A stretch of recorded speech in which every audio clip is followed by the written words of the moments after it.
Here's what happened at round 16 of the FIM Motocross World Championship, the MXGP of Switzerland, presented by iXS. Thomas Olsen fell at turn 1, but it was Jorge Prado with his 20th foxhole shot of the year, closely followed by the Khmer Yamaha of Anthony Rodriguez and Paul's Jonass.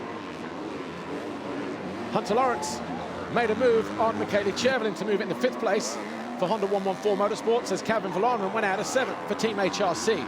The lead changed hands on lap 6, though, as Jonass barged his way past Prado. The young Spaniard then in 2nd place. Rodriguez still having a fantastic ride in 3rd, as his teammate, Ben Watson, was struggling to find his way past the fast-starting Stefan Rubini for Silver Action KTM. Eventually, though, the Brit did go through into 6th on lap 9. Anxious moments, though, as Jonass almost threw away the lead. At the same time, Thomas Covington eventually found his way into 3rd with that move on Rodriguez with 3 laps to go. And Prado, well, he had 1 or 2 scares as well, but he did hang on to 2nd. It was his teammate, though, who won for the 13th time this year. MXGP race 1 over to the left-hand side. Look, Anstey just got nudged off the side of the track. He remounted right at the back in 30th place. Tony Cairoli grabbed his 17th foxhole shot, though, but as the riders emerged from the first couple of corners, Desalle led as Geiser and Lieber fell on the opening lap. Before the end of that opening lap, though, Herlings was through into the lead with that move on Desalle.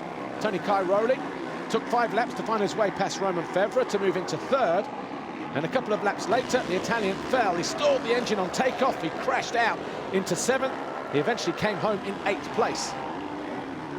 He did start a spirited fight back, though. He found his way past Paul Lan initially to get himself up into 6th, as Anstey was rejuvenated.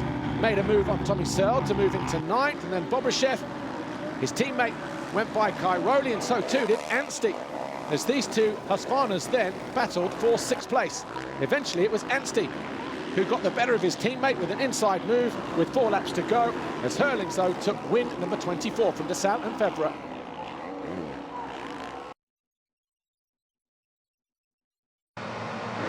MX2 race 2, and once again another foxhole shot for Jorge Prado, number 21 now for the season for the KTM rider. Ben Watson emerged from the first couple of corners in 2nd, closely followed by Jonass and Rubini. Vallanderen wasn't too far behind either, nor too was Marshall Welton and Michele Chervelin. Thomas Olsen and Hunter Lawrence also in the thick of it as well, but eventually the number 919 came under attack from Jonass, who went into 2nd. Vallanderen found his way past 96 of Hunter Lawrence, and also Watson lost some vital ground as well.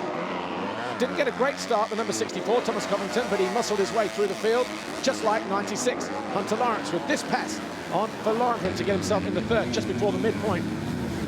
Charging all the way through to the end of the race was Thomas Covington, whilst his teammate got the better of Watson. That put the Dane into 5th place. Covington also found his way past Watson to move into 6th. Watson eventually came home 7th ahead of Rodriguez and Marshall. Another scary moment for Jonass as he was pushing. He eventually came home 2nd behind Prado, who took his 12th race win of the year. Lawrence was 3rd and Vallanderen 4th, but Prado taking his 9th win of the year, his 12th Grand Prix career victory over Jonass and Lawrence, and now Prado still has a 28-point lead over Jonass. Thomas Olsen solidifying 3rd for now, and Anthony Rodriguez 5th overall, a career best for the Venezuelan. But as we head to Bulgaria, it's still Prado who leads MX2. Yeah, first moto was tough too. Got a whole shot, Paul's past me, and I stayed behind him 2 laps to go. I tried to make a small push, but I made a small mistake, so it was over. And second moto, I knew I wanted to get this win, and I pushed hard in the beginning. I had a really good rhythm, feeling was perfect, and then suddenly got some breathing problems, but I could still push and get the victory. MXGP race 2, and it was the first foxhole shot of the year for Julian Lieber and Kawasaki. By the time he exited turn 2, though, his teammate Clement Desalle was through into the lead. Romain Febvre was there in 3rd ahead of Cairoli.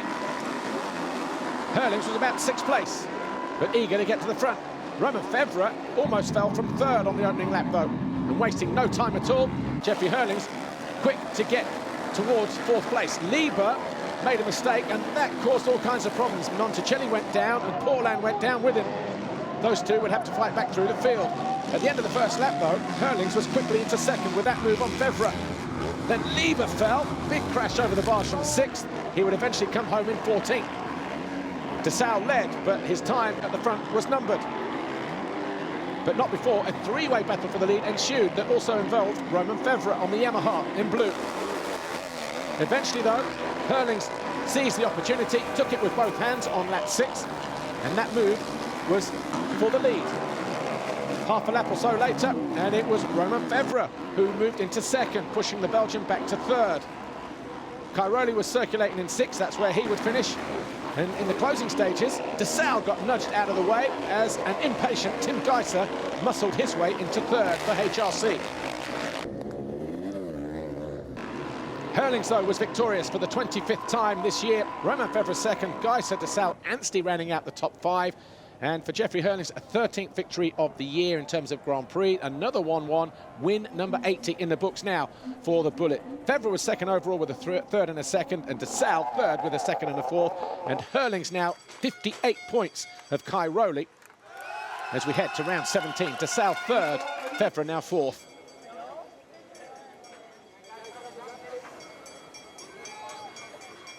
You know, it was a good weekend. Obviously struggled a bit yesterday with the star crash, but today when it was about the points, we managed to go for 1-1. And yeah, looking forward to next week in Febvre. 4 more to go. So yeah, I want to thank everybody around and see you guys in 7 days.